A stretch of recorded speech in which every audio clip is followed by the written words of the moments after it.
this question, we have two concentric spherical conducting shells. They're separated by a vacuum. The inner shell has a total charge plus Q. The outer shell has a total charge minus Q. Inner shell has a radius we'll call RA. Outer shell has a radius we'll call RB. Find the capacitance of this capacitor.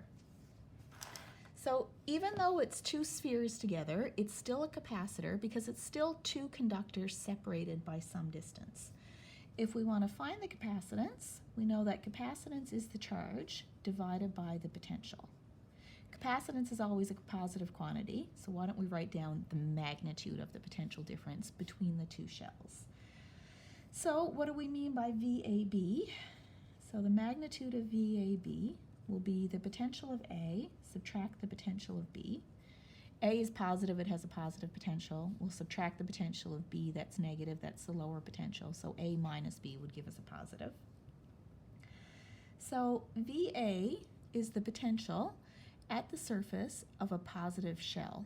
When we have a spherical charge, the potential is just like a point charge, KQ over R. We can show that by doing the integral of E over the distance, and we can check that out in the potential chapter. So the potential of a charged sphere with radius RA is 1 over 4 pi epsilon naught times the charge on surface A, which is plus Q, divided by the distance RA. I'm going to subtract the potential on this sphere, 1 over 4 pi epsilon naught Q over RB.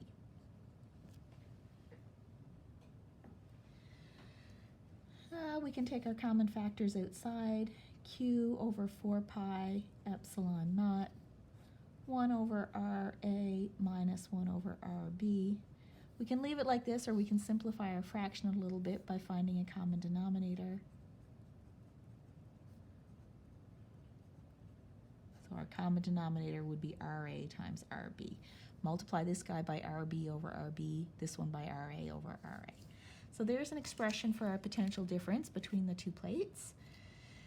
Next, we can plug this in and find our capacitance.